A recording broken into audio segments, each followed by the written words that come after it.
Ini adalah laptop tipis dengan performa sadis karena dia udah pakai Ryzen 7000 series. Harga di kelasnya masih ekonomis, desainnya juga minimalis, tapi dia juga ngerepotin abis. Ya udahlah ya, nggak usah kebanyakan ceriwis. Selamat menonton Iblis.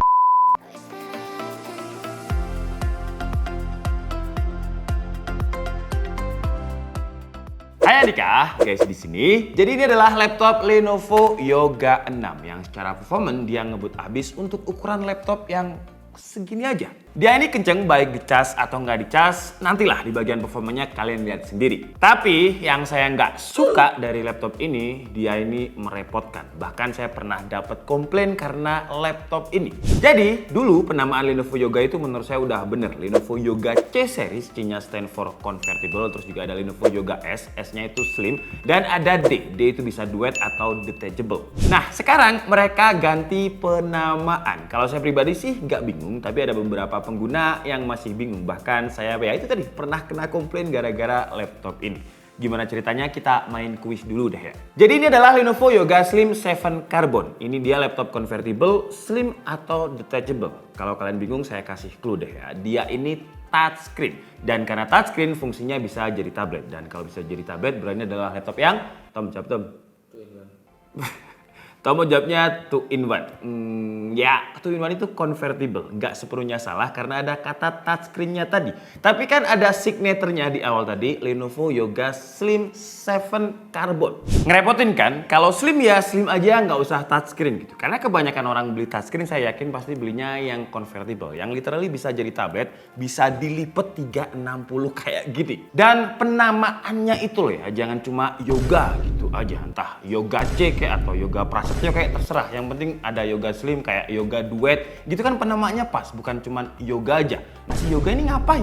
Sebenarnya penamanya ini udah gampang. Yoga itu convertible, slim itu berarti slim, duet itu berarti detachable. Karena saya tuh pernah kena komplain, jadi ada mbak-mbak yang DM ke saya, dia itu beli laptop Yoga udah touchscreen tapi kok nggak bisa ditekuk sampai 360. Lihat review saya, komplainnya ke saya. Akhirnya setelah saya suruh cek serinya, ternyata serinya adalah Yoga Slim yang touchscreen tapi nggak bisa ditekuk. Padahal yang jualan Lenovo yang dikomplain saya, kan ngerepotin. Sebenarnya si Lenovo Yoga 6 ini walaupun nggak ada kata slimnya, dia masih tipis dan ringan kok. Bobotnya itu cuma 1,3 kg. Yang kita bahas ini versi aluminium. Ada lagi versi fabrik yang pakai kain dengan bobot yang lebih berat. Soal desain memang dia nggak berubah terlalu banyak dari seri Yoga 6 sebelumnya karena kayaknya Lenovo memang pengen signaturnya kayak gini, ciri khasnya kayak gini. Jadi nggak ada yang dirubah. Karena kalau terlalu berubah ya ciri khas Lenovo Yoganya jadi hilang. Desainnya ini simple, minimalis, elegan dengan warna yang kita bahas ini namanya adalah dark teal ya. Jadi biru ke denim-deniman. Bukan dark web ya. Kalau dark web itu website terlarang. Secara keseluruhan desainnya ini mempresentasikan kemewahan. Untuk bahan materialnya semuanya pakai aluminium. Premium lah. Dan thanks to AMD Ryzen 7 7000 series, sekarang laptop tipis kayak gini performanya jadi kenceng. 8 core 16 thread. Arsitekturnya pakai Zen 3, RAM-nya DDR4 16GB, GPU-nya pakai Vega 8, dan untuk storage si Yoga 6 ini pakai NVMe Gen 3 kapasitas 1TB yang speednya lebih dari 3000 Mbps. Kalau secara performa kita bandingkan dengan Lenovo Yoga 6 sebelumnya yang sama-sama pakai Ryzen 7, memang peningkatannya nggak terlalu banyak, tapi kalau kita ngomongin efisiensi, dia lebih efisien. Nanti kita coba lihat di tes baterainya. Sebagai perbandingan gimana kenceng dan juga efisien dia, di Cinebench R15 si Ryzen 7 7730U perlu diingat ini U ya, ultra low power bukan H. Jadi emang prosesor yang khusus untuk laptop tipis. Untuk multicore dia dapat skor itu sekitar 1600-an poin, dan kalau kita bandingkan dengan Intel Core i9 generasi ke-10 yang seri H ya, high performance. Si Ryzen 7730 ini udah melewati skornya Intel Core i9 generasi ke-10. Jadi kalau kalian masih punya laptop gaming Intel Core i9 yang tebel biasanya di atas 2 kg itu, wah ya Intel Core i9 cuma sekedar namanya aja kalau masih generasi ke-10. Untuk Core i9 generasi ke-10 pun skornya itu tadi ketika dicas ya. Wah kalau on battery performanya itu turun sekitar 50%. Nah si Yoga 6 di R23 plugin dan not plugin emang turun, tapi selisihnya itu nggak banyak. Dari 8.800-an poin turunnya ke 6.900 poin. Terus kalau kita bandingkan dengan Yoga 6 sebelumnya yang pakai Ryzen 7 5700U, di Yoga 6 yang sekarang performanya juga meningkat. Kalau kita gunakan si laptop tipis ini untuk editing video, rendering 4K di Adobe Premiere Pro dengan template yang memang biasanya kita pakai, dia bisa merender dengan durasi waktu 7 menit 19 detik. Tapi kalau kalian ngerasa 7 menit itu masih terlalu lama, bisa diturunkan ke Full HD, dan Full HD dia mampu merender dengan durasi waktu 4 menit 33 detik. Kalau untuk rendering 3D ya sebenarnya bukan laptop ini sih. Tapi nggak apa-apa, seperti biasa kita tes aja di Blender dengan template BMW. CPU rendernya dia mampu merender dengan durasi waktu 5 menit 35 detik, GPU rendernya 9 menit 41 detik. Untuk suhu temperaturnya ketika kita tes pakai CPU render di Blender, dia juga aman-aman aja di bawah 80 derajat Celcius. Premiere Pro ketika export 4K, suhunya paling tinggi itu cuma nyolong sekali aja di atas 85. Stabilnya di kisaran 75 derajat Celcius. Rendering video aja kenceng, apalagi kalau kalian gunakan hanya untuk kepentingan Office. PowerPoint 150 slide kita ekspor ke PDF, dia mampu mengekspor dengan durasi waktu hanya 8 detik. Excel dengan randomized data yang sangat banyak selesai dalam 52,9 detik. Kalau dibuat gaming, si Radeon grafiknya ini juga masih oke, asalkan gamenya itu game-game casual ya, karena kan dia nggak ada discrete grafik kan. Contohnya kayak di Dota 2 dengan resolusi Full HD, grafik fastest, average FPS dia dapat sekitar 122 FPS, maksimumnya bisa sampai 164, dropnya di 112 FPS, nggak ada masalah. Valorant dengan resolusi yang sama, grafiknya low, average dia dapat 132 FPS, maksimum 189 FPS, dropnya juga masih di atas 100 FPS, aman. Genshin Impact asalkan grafiknya ada di lowest, dia juga bisa stabil di kisaran 59 sampai 60 FPS. Dan yang menarik, si integrated grafiknya AMD 7000 series ini ketika kita coba main game AAA, contohnya kayak Far Cry 5 ini, dia masih playable loh dengan average FPS yang didapat 40-an. Angka playable untuk game open world kayak gini ya 30 lah, padahal nggak ada discrete graphic card-nya loh. Sayangnya si Yoga 6 ini nggak dikasih refresh rate kayak Yoga Slim yang pernah saya bahas. Yoga Slim yang saya pernah bahas itu refresh rate-nya 120 Hz.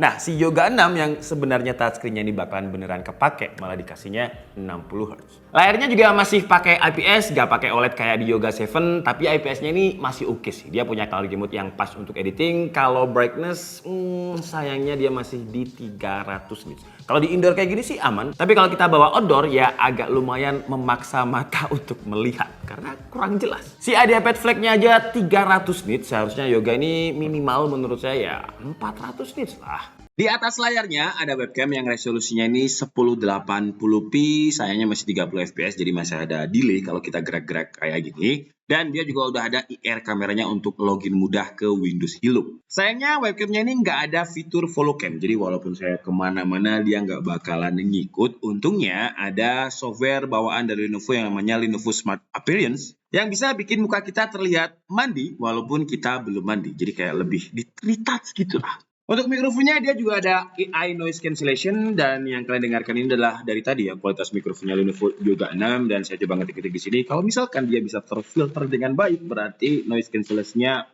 bagus. Yang bagus lagi, keyboardnya. Dari dulu kalau kalian ngikutin DKD pasti paham lah kalau saya adalah penggemar keyboardnya Lenovo karena nggak pernah mengecewakan, dan di seri ini pun juga nggak mengecewakan sama sekali. Keyboardnya ini silent, tactile, nyaman dengan travel distance yang pas. Keyboardnya juga udah ada backlight. Sayangnya untuk touchpad saya ngerasa kayak masih kurang Lenovo gitu, jadi kurang solid, dan travel distance-nya klik kanan dan kirinya itu masih agak terlalu dalam. Untuk konektivitas, Wi-Fi-nya dia udah pakai Wi-Fi 6 dengan Bluetooth versi 5.1, portnya juga lengkap, gak ada masalah. Ada Type A Gen 2 yang speednya itu 10 Gbps, ada 2. Tapi sayangnya untuk Type-C-nya memang udah 3.2 Gen 1 tapi ya, jadi speednya itu ya 5 Gbps, gak sekencang USB Type A-nya.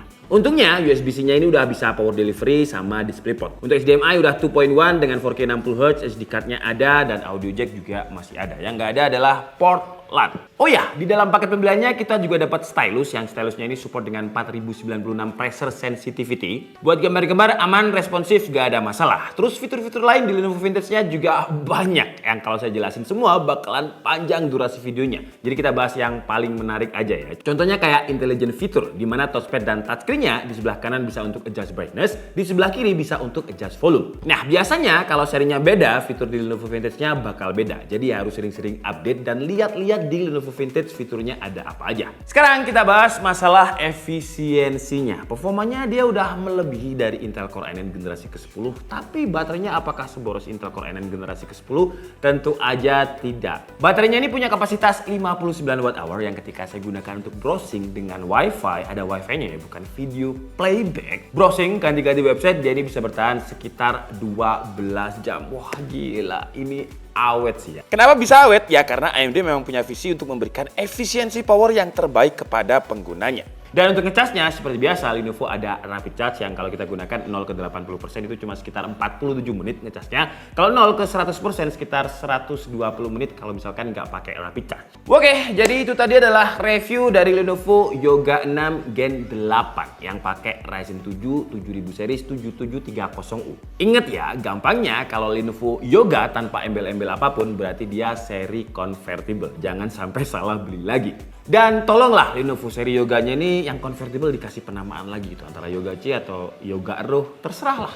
Untuk harga di e-commerce, harga termurahnya sih saya nemu di sekitar 14.500.000 karena banyak yang jual 15 ke atas. Jadi cari yang termurah tapi tetap official store-nya aja. Nanti linknya saya taruh di deskripsi lah. Dan untuk harga 14.500.000 kita dapat Ryzen 7 7000 series, RAM 16GB, storage 1TB. Kalau kita cuma lihat spek ini aja, ya memang dia mahal. Karena di Lenovo sendiri ada Lenovo IdeaPad Slim 5 yang harganya itu 10.900.000, ada iPad Flex yang juga convertible di 12 juta. Tapi untuk Yoga ini dia beda kelas. Cara build quality dia lebih baik, fitur-fitur smartnya juga lebih banyak di Lenovo Vintage-nya. Security-nya double, ada fingerprint, ada IR kamera, layarnya pun juga 100 sRGB. Di seri Flex dan IdeaPad masih belum. Performanya ini kenceng tapi baterainya awet, 12 jam. IdeaPad dan juga Flex ya di bawah 10 jam. Untuk webcam kualitasnya juga udah oke, kipasnya nggak terlalu berisik, tapi saran saya ke Lenovo sih, ya harusnya portnya ini kita dikasih Type-C yang Gen 2 aja, biar lebih kencang. Layarnya kalau bisa juga dibikin 120Hz biar touchscreen-nya lebih responsif lagi.